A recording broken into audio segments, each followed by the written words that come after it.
ज्ञानेश्वर महाराजांचा अभंग आपल्यासमोर ठेवला आहे. त्याचा अर्थ फार मोठा आहे. इतक्या कमी वेळात आपल्याला तो पाहायचा आहे. आपल्याकडं फक्त 50 मिनटं उरली आहेत. लक्षात घ्या, त्याच्यात आपल्याला सगळं पाहायचं. ज्ञानेश्वर महाराज याच्यात नामाविषयी बोलतायत. अभक्तांकरता ज्ञानेश्वर महाराज काही उपदेश करतायत. ज्ञानेश्वर महाराजांच्या जर ओवीमध्ये पाहिलं तर ज्ञानेश्वर महाराज, आपण थोडा ज्ञानेश्वरीतून प्रवास करू कीर्तनाचा. ज्ञानोबराय सांगतायत की देवाच्या भक्तीशिवाय असणारी लोक दगडासारखी आहेत, म्हणून त्या दगडासारख्या पाषाण स्वरूप असणाऱ्या लोकांना भक्तीकडे वळवणं, कन्वर्ट करणं, डायवर्ट करणं हे माझं काम आहे. म्हणून ज्ञानेश्वर महाराज उपदेश करतात, आहे का नाही. भगवान बोलतात, तैसे माझिया भक्तिवीन जळोते जियाले पण आगा पृथ्वीवरी पाषाण नसती काही. आता वरचा आवाज माझा लागणार नाही, मला माफ करा गाड्या. मी पांढरी शहराला कीर्तन करतो विठ्ठल महाराज, पण मी आजारीत लय भयानक पडलो बा, ती पाणी नाही बदलल्यामुळे. तैसी माझी या भक्तीवीन जळवते जी आले पण आगा पृथ्वीवरी पाषाण नसती काही. इथं दगड नाहीत, मग तुम्ही भक्ती करत नाही. म्हणून महाराजांनी उपदेश करायला सुरुवात केली. आता भानगड अशी की साहित्यामध्ये 2 प्रकार मांडलेत महत्वाचे. एकाला ग्रंथकाव्य म्हणतात आणि एकाला स्फुट काव्य म्हणतात. बोला, या अशी बोटं धरा, 2 बोटं धरा. तुमचा या गोष्टींचा लवकर संबंध येणार नाही, पण धरांतर लक्षात राहतील. एकाला ग्रंथकाव्य म्हणतात आणि एकाला स्फुट काव्य म्हणतात. काय म्हणतात? ग्रंथकाव्य आणि स्फुट काव्य. हरिपाठ हे ग्रंथकाव्य आहे आणि तुकाराम महाराजांची गाथा ही स्फुट काव्य आहे. दोघाच्या डेफिनेशन, दोघाच्या संज्ञा, दोघाच्या व्याख्या अशा आहेत. ऐका, जे परिस्थितीतून जन्माला येतं आणि ज्याचा परस्पराशी काही एक संबंध नसतो त्याला स्फुट काव्य असं म्हणतात. तुकाराम महाराजांचा गाथा एक्झाम्पल. जे परिस्थितीतून जन्माला आले पण ज्याचा परस्पराशी संबंध आहे आणि जे सिद्धांतावरती जाऊन थांबतं त्याला ग्रंथकाव्य असं म्हणतात. For example Haripath. काय सिद्धांत आहे? महाराजांचा एकच सिद्धांत शेवटपर्यंत आहे, हरिमुखी म्हणा पुण्याची गणना कोण करी. इथं जाण्याकरता महाराजांनी अनेक प्रकार हाताळून तिथं जागेवर नेऊन थांबवलंय. अजून सोपं सांगतो, हातातली अंगठी जशी करंगळीची वेगळी, मरंगळीची वेगळी, मधल्या बोटाची वेगळी, अनामिकेची वेगळी, हे जसं प्रत्येक बोटाची वेगळी, प्रत्येकाचा डायमीटर, रेडियस, त्रिज्या, व्यास वेगवेगळा आहे प्रत्येकाचा प्रत्येकाकरता. कोणाच्या हातात सहजासहजी बसत नाही, चुकून बसली तर बसली. अंगठी प्रत्येकाची जशी प्रत्येकाच्या बोटाकरता वेगळी, तसा तुकाराम महाराजांच्या गाथ्यातील उपदेश हा प्रत्येकाकरता वेगवेगळा आहे. जमलं का? जमलंय का तुम्हाला? अजून थोडून सांगू. आता ह्याच्या पुढे घ्या. ज्ञानेश्वर महाराजांनी सगळ्याकरता एकच ठेवलंय, फक्त वेगवेगळ्या बाजूनी तिथपर्यंत आणून ठेवलंय. गळ्यातली चैन असते बघा, चैन. आता तुम्ही काय लय चैन करीत नाही त्यामुळे तुम्हाला चैनीचं काय कळणार नाही. ती चैन करणाऱ्या माणसाचं काम असते चैनी घालायचं कुठं काय. ती चैन जी असते ना ती एका कडी दुसरी कडी अशी लॉक केली जाते, तिसऱ्या कडीत चौथी कडी, 5वी कडी अशी लॉक करत करत शेवटच्या कडीत पहिली कडी लॉक केली जाते. म्हणजे हे सगळं एकामेकात गुंतवलंय एक काहीतरी चैन दाखवण्याकरता. तसं ग्रंथकाव्याचं असतं, एका सिद्धांताला देण्याकरता सगळे एकमेकाशी बांधलेले असतात. असं आहे बुवा. म्हणून श्री विठ्ठल महाराज या अभंगाला डायरेक्ट त्रिवेणी संगमी नाही म्हणता येणार. याच्या अगोदर काहीतरी घडलं असेल, त्यावेळेस त्रिवेणी संगमी नाना तीर्थी भ्रमी. काहीतरी घडलंय ना याच्या आधी, असं कसं त्रिवेणी संगमी अभंगात प्रवेश कसं काय करायचा? याच्या अगोदर काहीतरी पार्श्वभूमी घडली आहे. म्हणून चैनीतली एखादी कडी काढायला गेला ना तुम्ही, एक कडी काढायची तर डाव्या बाजूची बी सोडवावं लागेल आणि उजव्या बाजूची बी सोडवावं लागेल, तर मधली कडी हातात येईल ना. तसं या अभंगाचं आहे. चैन म्हटलं ना तुम्ही याला. स्फुट काव्याचं काय नाही, इकडचं काढा तिकडं त्याचा काय मिळच नाही कोणाशी. महाराज म्हटले एकदा, एका पोरानं गाथा वाचायला घेतला आणि महाराजांचा ऐकला. जवये सकळ सिद्ध आहे हात चालावया पायी, तव त्वा फुले स्वयित पाये तीर्थयात्रे जाय चुकू नको.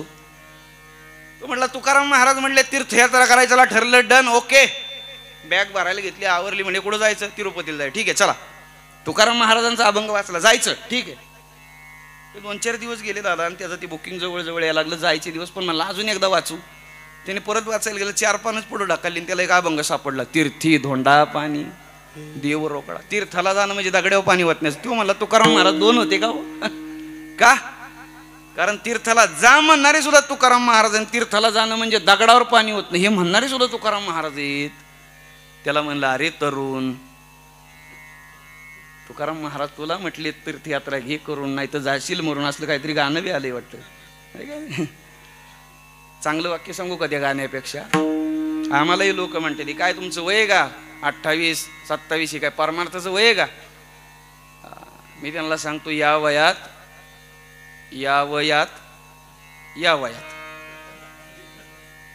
लय स्लो सांगितलं कळतं का वाका असं होतं. चांगलं वाक्य सांगतो, लक्षात ठेवा. आदरणीय समाधान महाराज, तरुण जाण्याकरता तरुणच आवश्यक आहे. विठ्ठल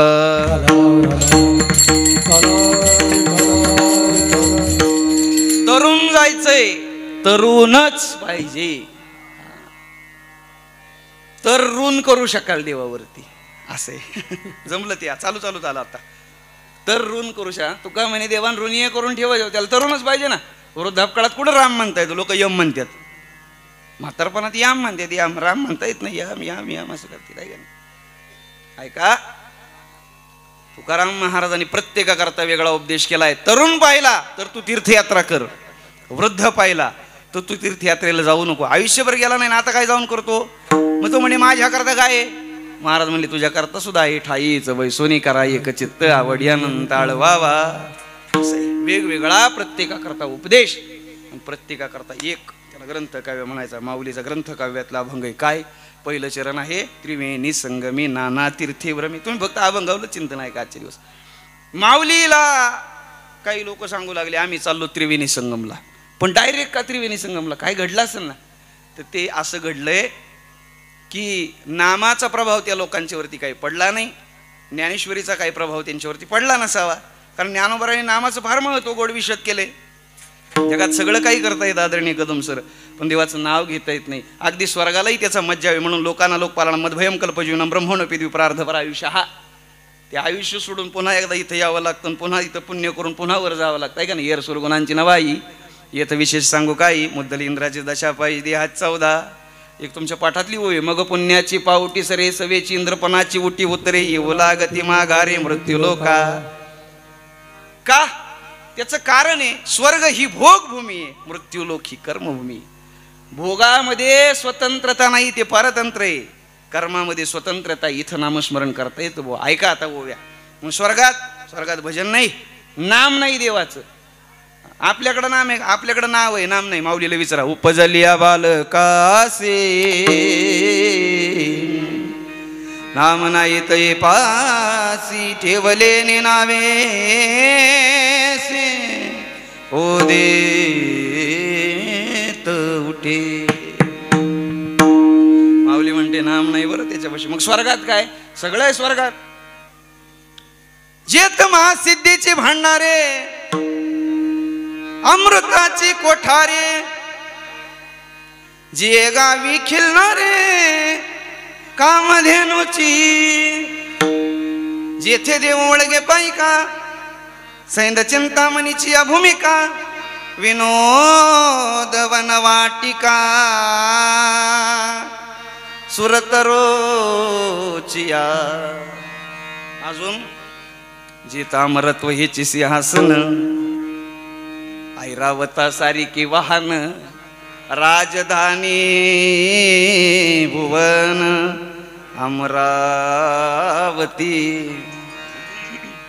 अजून एवढं सगळं असलं, चिंतामणीच्या सडका असल्या, कामधेनू असल्या, कल्पतरूच्या बागा असल्या, अमृत हे सिंहासन असलं, ऐरावतासारखं वाहन असलं, तरी देवाचं म्हणणं आहे का? आता पुढं काय दादा?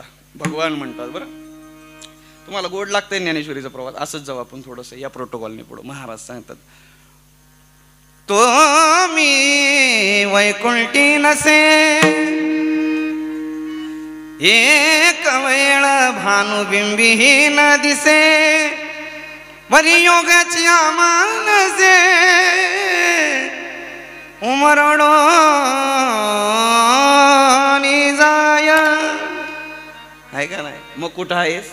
परी तयापाशी पांडवा, मी हरपला घिमसावा, जेथ नाम गोशु बरवा करीते माझा. मी फक्त नामापशी सापडेल म्हणून नामाचा लोभ त्यांना सुद्धा आहे. स्वर्गीचे आमरा इच्छिता ती देवा, स्वर्गीचे आमर इच्छिता ती देवा, स्वर्गीचे आमर इच्छिता ती देवा, स्वर्गीचे आमर देवा. हो स्वर्गीचे आमर इच्छिता ती देवा, स्वर्गीचे आमर इच्छिता ती देवा, स्वर्गीचे अमर इच्छिता ती देवा, स्वर्गीचे अमर इच्छिता ती देवा. मृत्युलोकी भावा जलमया, मृत्युलोकी भावा जलमया, मृत्युलोकी भावा जलमया. नारायण नामे, नारायण नामे हो जीवनमुक्त, नारायण नामे हो जीवनमुक्त, नारायण नामे हो जीवनमुक्त, नारायण नामे हो जीवनमुक्त. मृत्युलोकी भावा जन्म, मृत्युलोकी भावा जन्म, मृत्युलोकी भावा जन्म आम्हा, मृत्युलोकी भावा जन्म आम्हा. नारायण नामे हो जीवन मुक्त, नारायण नामे हो हा, नारायण नामे हो जीवन मुक्त, नारायण नामे हो जीवन मुक्त. हा स्वर्गीचे अमर इच्छिता ती देवा, मृत्युलोकी बाबा जन्म आम्हा, मृत्युलोकी बाबा जन्म आम्हा. स्वर्गीचे अमर इच्छिता ती देवा, मृत्युलोकी भावा जन्म आम्हा, मृत्युलोकी भावा जन्म आम्हा.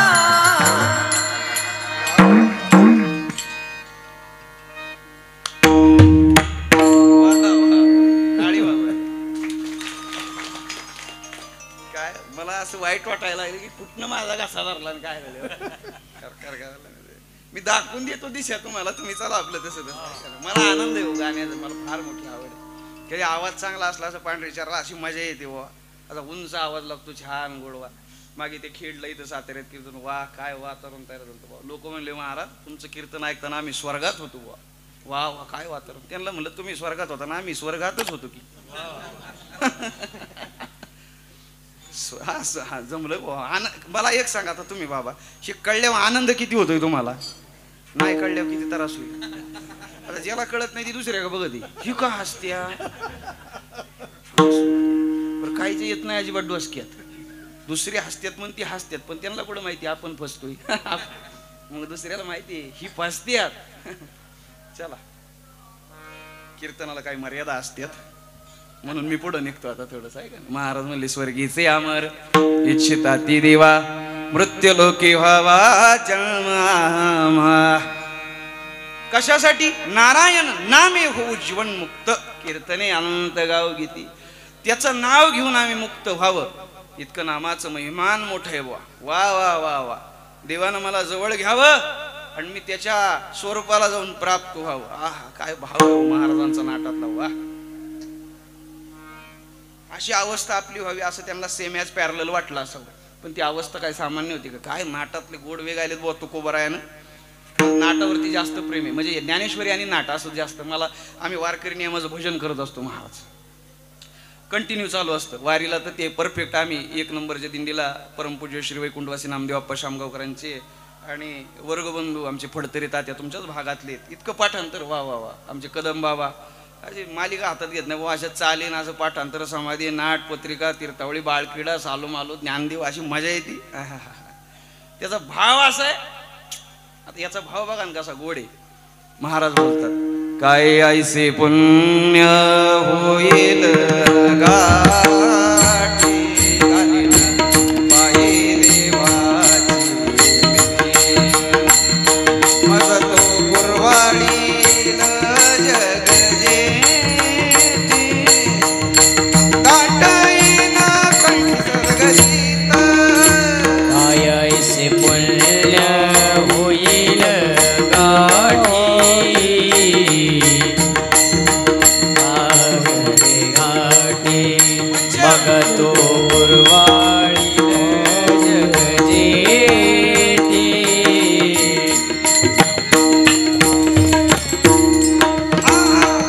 काय ऐसे पुण्य होईल गाठी घालीन पायी देवाचे मिळे मज तो गुरवाळीन जग जेठी दाटईन कंठी सद्गतीत काय ऐसे पुण्य होईल गाठी घालीन पायी देवाचे भेटे मग तो गुरवाळी जग जेठी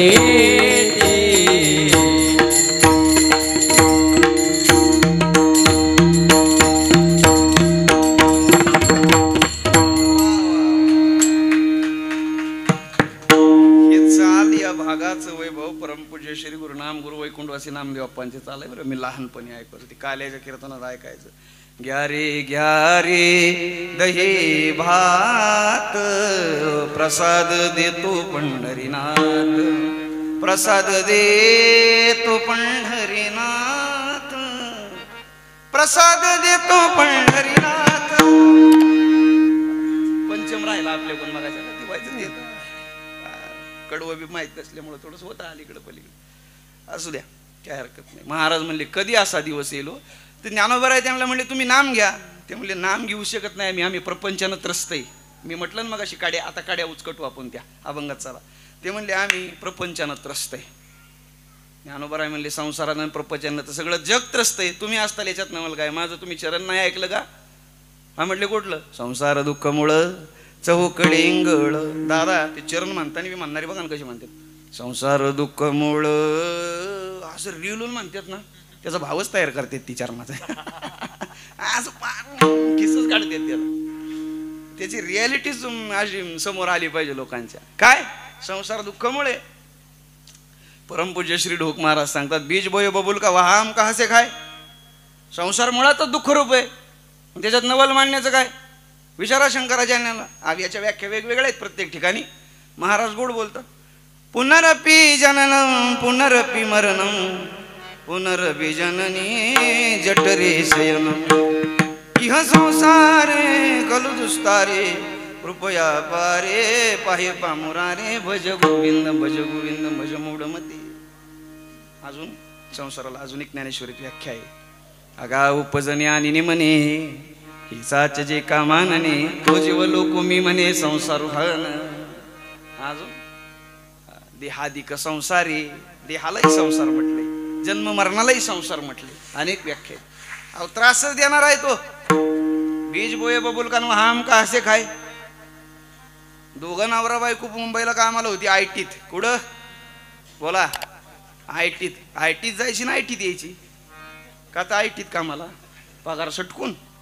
आणि मग ती काय 5-25 लाख पगार. मग ती रिटायर झाली गावाला आली अंगापूरला आली म्हणली 10 एकर जमीन घ्यायची. 10 एकर जमीन घेतली म्हणली कृष्णामाईचं पाणी काय बोलायचं काम नाही. 7 पीस पंप टाकला 7-8-10 फुटावर पट्टा सोडला. आणि ती नवऱ्याला म्हणली जा असंच तुम्ही दे गावकडं कानं म्हणलं काय आला म्हणले बाबळीच बी गोळा करून आणा. काय याचं बाबळ कळतीन तुम्हाला. आमच्याकडे 2-3 प्रकार आहे सुबाबळ कुबाबळ इडी बाबळ. तुमच्या काय का इडी बाबळ आहे का बोला ना असली तर पटकीन नाही. असं नाव ती लांबडे काठीची अशी लय मोठं काटा असते त्याला नाही. आमच्याकडे लय उताला महाराज त्याला रस्त्याला अख्ख्या येड्याच बाबळी शेणी तर एक नाही सगळ्या रस्त्याला बाबळी. तुम्ही केरळला गेला ना कधी. मी मागे गेलो होतो केरळला. अख्खे नारळाची झाडं म्हणलो काय बाबा इथं निसर्ग सौंदर्य अख्ख्या रोडला नारळ झालं. बरं आमच्या पट्ट्यात निघालं ना, कुठून निघा तुम्ही कोणीकडे, बारामती कोण पुण्याकडे जा, नाही तर पुण्याकडून बारामती, अख्खे येड्याच बाबडी तुम्हाला गाव त्याला, शेणी तर नाहीच. हा सांगली काठी राहते त्याचं. त्याने काय केलं, ते बाबळीचं बी गोळा केलं, यांनी एरिया मिक्सर सुपला सगळं टाकलं, 12, 32, 16, 10, 26, 26 सगळं टाकलं, त्याला ड्रीप केलं, त्याच्यातून खतं ड्रिंचिंग केली पुन्हा. आणि दोघं नवरा बायकोनी टोपलं घेतलं आणि टोपलं गेले. ग्रामीण शब्द आहे टोपणे, मका टोपणे, बिमुख टोपणे आहे ना तुमच्याकडं. हां, मग आम्हाला तीच उद्योग असतो घरी गेल्या, दुसरं काय जावा. ते टोपलं घेऊन 10 एकरात टोपलं. काय हा तुम्हाला आताशी कळायला लागलं बुवा, तुमच्या जोगता आलं ना आता हे सगळं, तुमच्या बरोबर लिंक लागली आता. ते म्हणे 10 एकरात टोपलं, 10 वर्ष गेले. होय पवार महाराज, 10 वर्ष गेले. किती तुम्हाला मी पाहिलं नाही, पत्रिकेवलं नाव बघून तुम्हाला पवार महाराज मला लागला अंदाजे बरोबर. ते चला, ते पवार महाराज 10 एकरात येड्या बाबळीचं बी टोपलं, 10 वर्ष गेले ना, अशी मांडवाला झाडं लागायला ना, असंच खोडा झालं त्याचं. आणि मग दोघं नवरा बायको असं हातात हात घालून वा वा वा, जसं काय मगरपट्ट्यात हिंडतात पुण्यात, असे फिरत होते दोघं. आणि फिरता फिरता दोघांची चर्चा चालली. त्याची बायको त्याला म्हणते, कामाला कुठं होते? हा आयटीत होते. त्याच्यामुळे त्यांना काही इकडचं माहिती नव्हतं. एका फायटीत ती म्हणली, होय व याला आंबे कधी लागतील? काय याला येड्या बाबळीला? बरं ती तशी म्हणली, अहो यांनी गप मारायचं का नाही? हा काय म्हणला माहिती का, त्याला पिवळी फुलं येतात माहिती ना तुम्हाला, ती मोहर लागतो. ह्यो म्हणला यंदा नक्की लागतील, मोहर लागलेलाच आहे. अहो चांगला रस्त्याने माणूस चालला होता, चक्कर येऊनच पडला धाडकेने जमिनी खाली. ही कांदा लावत्यात, पाणी मारत्यात, चप्पल ती सुधीवच आहे ना, काय मरल होय माणूस असलं काही म्हणजे. जागा झाले. यांनी विचारलं, काय झालं तुला नेमकं? ते म्हणलं, तुमची चर्चा काय चालली होती? काय चर्चा आहे हो? न काय, अहो ही झाडं बाबळीची, तुम्ही म्हणता याला आंबे कधी लागतील? ते म्हणलं, का लागणार नाही का? अहो कशी लागतील म्हणे, तुम्ही बी कशाचं आणलं होतं? ते म्हणलं बाबळीचं. मग आंबे कशी लागतील? बीज बोये बबुल का व आम का असे का? संसार हे दुःखाचं मूळ सांगितलंय. जर मूळ दुःखाचं असेल तर फळ मग काय येड्यासारखं करताय तुम्ही? तुम्ही म्हणताल तुम्ही आम्हाला संन्यासच घ्यायला होता काय बुवा. पण संन्यास घेऊ नका, पण संसारातून सुखाची अपेक्षा करणं हे व्यर्थ आहे बुवा, हे व्यर्थ आहे का नाही? मग काय करा, सायासी करीसी प्रपंचनिसी हरिसी न भजसी. हा हा, अरे सुख देणारच नाही. परमपूज्य श्री गुरुनाम गुरु नामदेव बाप्पा गोड सांगायचे, कदम गुरुजी, दोघं नवरा बायको. हा फार छान सांगायचे ते, असं मस्त एकदम रंगून. किती करा, संसार कधी गोड झाला नाही. हा, दोघं नवरा बायको मरणाची भांडायची, प्रश्नची भांडायची. वकिलांनी बंगला बांधला यांच्या भांडणावर. एक दिवस राग व्हायचा का, असं नवऱ्याने घर सोडलं म्हणला, मला आवाज जागेवर नाही हो. मी म्हणजे चालू जसं ज्याचा दृष्टांत येईल ना, ज्या व्यक्तीचं ते त्यांच्या आवाजात सांगायचं. त्याला मजा येते, लोकांच्या लक्षात राहतं पटापट ते. म्हणजे जसा माणूस आहे तसा आवाज आहे ना होय महाराष्ट्रातल्या प्रत्येक माणसाचा. हे गडी दिप्पाड पैलवान 7 फूट, हे काजू बदाम खारी घासून काय कुणाला पाडील एका बुक्कीत असला गडी, आणि चौकात न चालला, त्याचा आवाज आहे तसा रांगडा पाहिजे ना. आवाज तुमच्या मातीचा कसला आवाज आहे साताऱ्याचा बाई, कोल्हापूर सातारा आहे का नाही? गडी असा मोठा, आपण त्याला म्हणू काय हनुमंतराव कुणीकडं चाललाय, आपण एवढं जोरात त्याला रांगणे, त्याने म्हणू काय नाही घरात बसून कटाळा आला. हनुमंतराव का गणपत पाटील आहे काय मिळत लागा ना आहे का नाही? तसं आवाज आहे तसं. म्हणजे आपणचा या संप्रदायाला एक युनिक आवाज होता, वेगळा आवाज होता. लोकांना ठसायचं ते कीर्तन, ते गोड सांगायचे. याच मातीचे परमपूज्य श्री बाबा महाराज सातारकर. काय काय बोलणं गोड होतं महाराज. वा वा वा. कोणीतरी विचारलं नाही बाबा महाराज पाऊण तास कुठे रामकृष्ण हरी असती काय? पाऊण तास बाबा महाराजांचं गोड होतं. काय आहे स्वर लावला महाराजांनी, मग अशी विठू बरकमाई गायली. वा वा वा.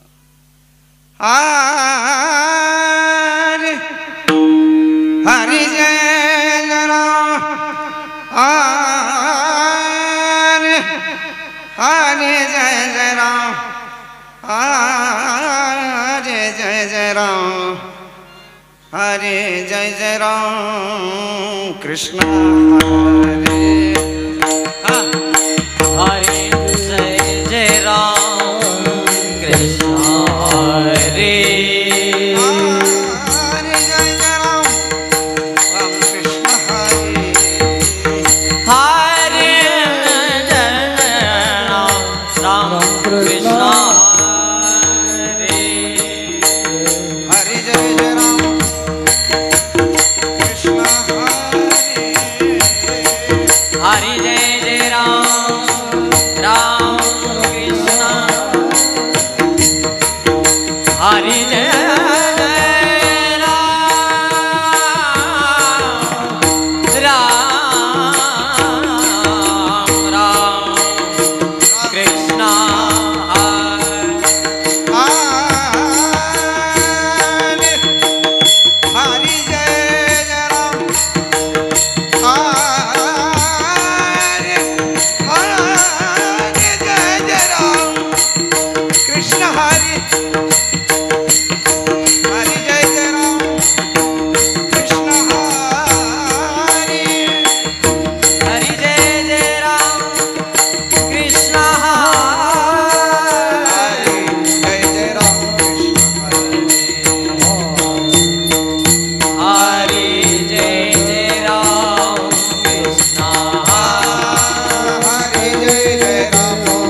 जय जय राम कृष्ण जय जय राम कृष्ण जय जय राम कृष्ण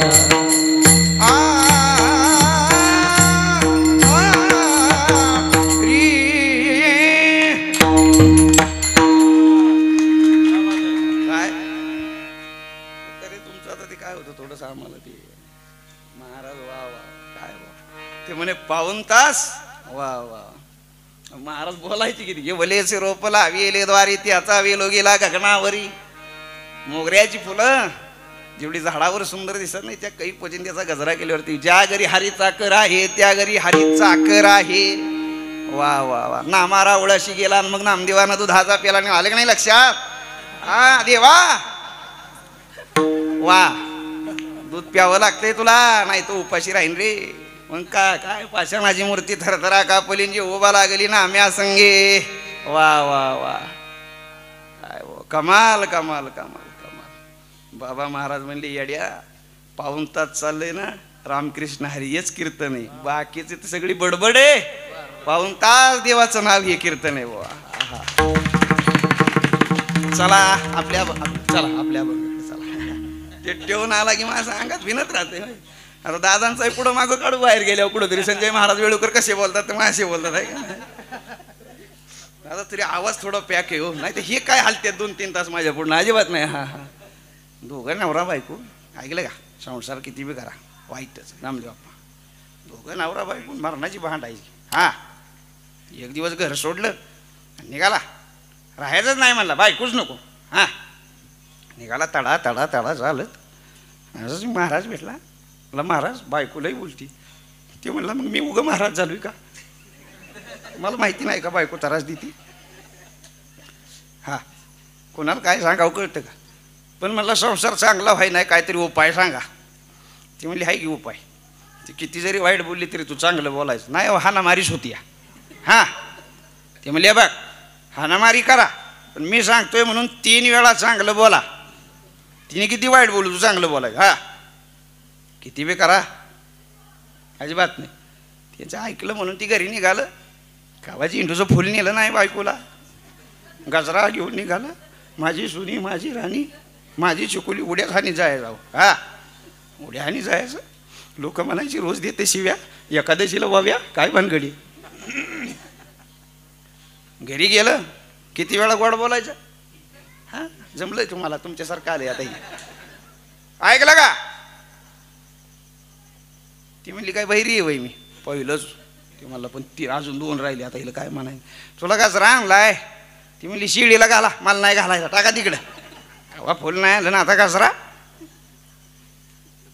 ती मला जेवाय वाढती लढाई गेला नव्हता का ती नाही झालं ते मला असं ठोका टाका वाटला नाही बार किती बी करा गोड होणारच नाही त्याला संसार म्हणते पण म्हणलं एकदा चौथं करून बघू म्हणलं ऐकलं तर ऐकलं झाला तर झाला चांगला तिने जेवाय आणलं भांडं आणलं ती भाजीचं कालवणच म्हणतात का हां बागात फरक आहे ना आणि तिने आणलं मग येऊ काय म्हणलं कौतुकच करू आता काय होईल ती होईल ते म्हणलं काय भाजीचा वास सुटलाय वा वा वा त्याच्या बायकोने डोळंच मोठं केलं ते म्हणलं उलटच फिरतंय सगळं महाराजांनी का चुकीच सांगितलं काय म्हणला वा काय भाजी वा वा काय रंग आलाय तिला किती चांगला करा संसार गोड होणार हा इथं राजा घ्या ते आपण जर नेमकं पांढरी 4ला बोलायचे ना आपण पांढरी 2ला आलो त्याच्यात खर्च लागला माझा खालचा पार इकडला मध्य सप्तकातला गोड सांगायचे हो काय वा आणि मग भाजीचा असा घास तोडला आणि खाता खाता तिला म्हणलं काय भाजी बनवली वा वा वा आमची आई करता करता करता मिली पण तिला काय भाजी नाही असली आली बाईने असं बघुलं धरलं असं बी तडाव आणलं धाड दिली थरथर कापायला लागला हा आमदार खासदार कीर्तनकार चुली पुढं गपगार असतात बोलायचं नाही काय बायको पुढं आपणचा डायलॉग होता फेमस अजिबात नाही काय झालं म्हणला एवढं चांगलं बोलतो एवढं गोड बोलतोय ती महाराजांनी सांगितलं म्हणून त्याची बायको म्हणली 22 वर्ष तुला चांगलं चुंगलं करून खायला घातलं कवा तुझ्या जीभाला गोड नाही लागलं आणि कशी शेजारणीने भाजी दिली काय कौतिक करतोय म्हणला तिचं दुसरा मजला बांधला वकिलाने पण पुन्हा काय मॅचअप झालं नाही त्यांचा हा हा किती करा प्रपंच त्रासदायक आहे हा अहो हे लग्न केलं नाही प्रभू श्रीराम म्हणतात क्षणार्ध स्त्रियांची संगती संगती क्षणार्थ स्त्रियांची संगती क्षणार्थ स्त्रियांची संगती